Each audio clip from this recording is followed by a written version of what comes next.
experiences I went through, it kind of, I don't want to say hardened me, but it kind of gave me that drive to be successful. So there's a saying, I was born broke, but I refuse to die in poverty. So I have really big ambitions to take care of my grandma.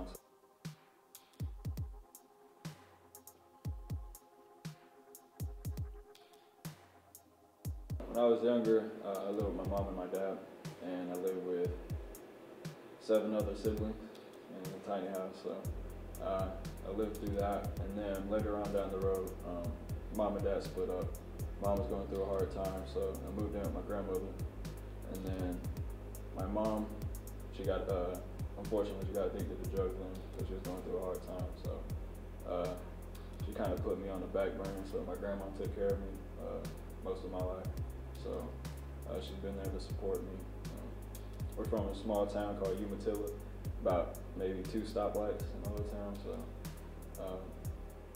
I love that town. It was a good time growing up. I knew everybody.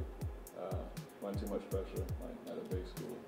And I was a very shy kid, especially coming from the circumstance I did. But I've always had the mindset to take care of my grandma, because she took care of me and put me in the position I am today, and I'm blessed for her.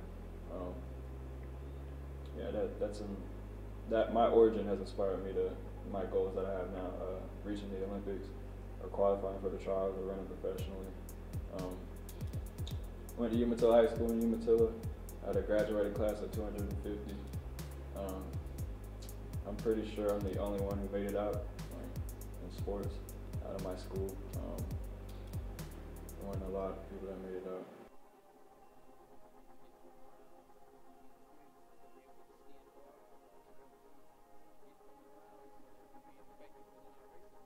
I found Davonte really towards the end of summer, because I got the job in May of 2018.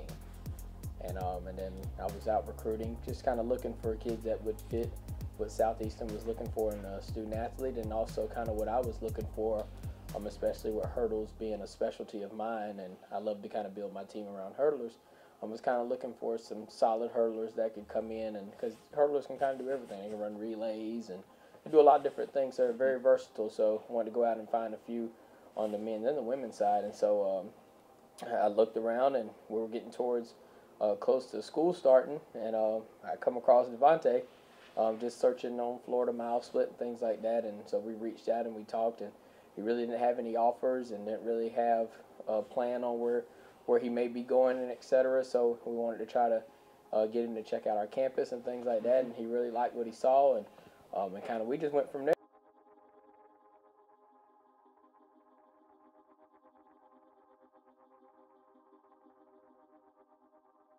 You know, he's really close to his grandmother. His grandmother really raised him from, I think, 1st grade all the way up to now, and so that's really his heart. That's his rock there. And so, you know, I think, you know, looking at the adversity and the things that he faced last year, he kind of put himself in position where I'm doing this for someone, and that's the person that he's doing it for, because he wants to make things better with their situation, and then he also wants to make her proud. And so I think, you know, when you have something that you're fighting for and you're battling for, every day you wake up and you put your feet on the ground and you look at your wall and you got your goal sheet and everything, you got something telling you, know, look, don't slack off today, don't take the day off, etc. And so that was the difference between Davonte last year and this year, is he's not taking anything for granted.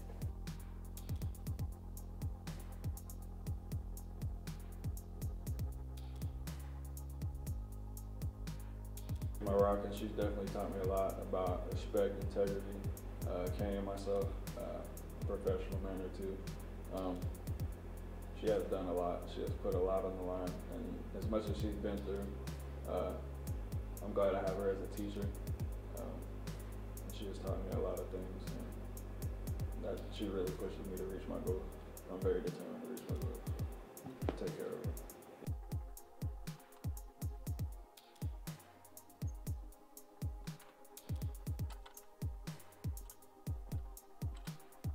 So coming off, you know, that first year, I mean, he was hurdling great. I mean, he adjusted very well to college high hurdles because they go up a notch higher than they are in high school. So he adjusted really, really well, had a really, really good year. It's just, when he got to postseason, just things didn't fall his way. I thought he was running very effectively at the national meet last year in indoors, and he caught an incidental elbow, and then he ends up falling right after the last hurdle and didn't make it to the finish line, so he was out. And then, we went on to outdoor nationals, and he was one of the top seeds. I think he was ranked in the top 3 at the time, and he had a fairly heat. I mean, in all honesty, on paper, he should have, dominated that heat. But someone else ran pretty well, ran a lifetime best, and they nipped him at the line by like a thousandth of a second, I think it was, and he was the last man out. Top 8 to the final, he was number 9. So, you just had those two, heartbreakers there, and, we kind of hashtag redemption year for him this year, to really get him going mentally, keep him motivated, etc. But he really matured very well.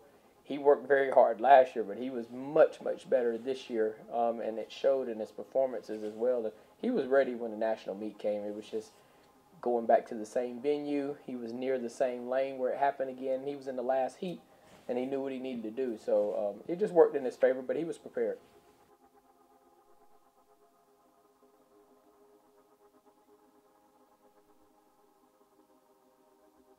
My freshman year, I had the mindset of doing good and winning nationals, but I don't think I had the focus that I do now.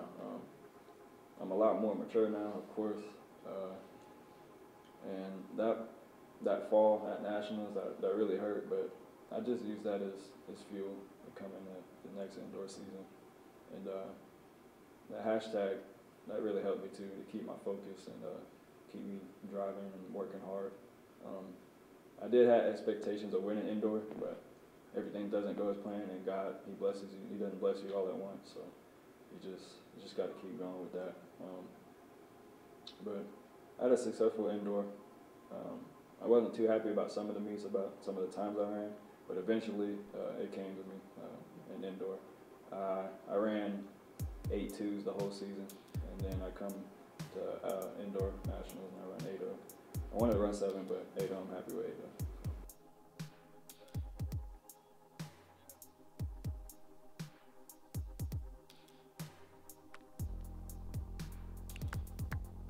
Southeastern, I think God really put me at Southeastern because before I came, I really didn't follow Jesus or God like that.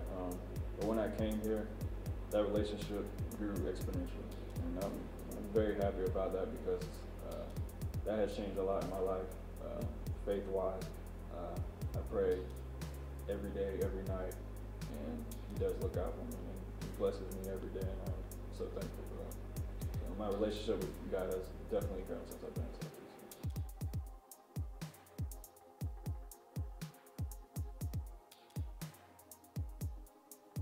Oh, I think it's really shaped him because sometimes in life we'll see things happen within our past or our upbringing, and sometimes as young people we'll use it as an excuse of why we do some of the things we do.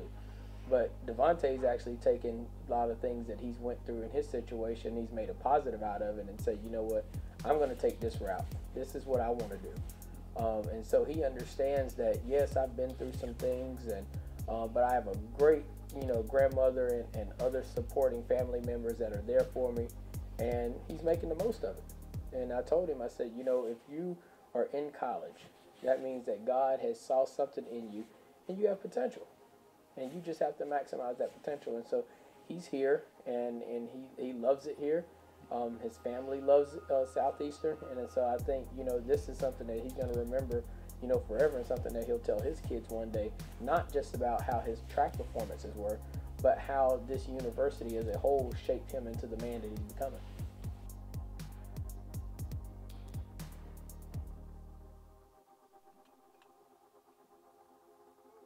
I want to be the best person I can be in the community. I want to be more than just an athlete, remembered for more than just an athlete. I want to give back to my community. I want to do as much as I can to try to make this world a better place than what it is.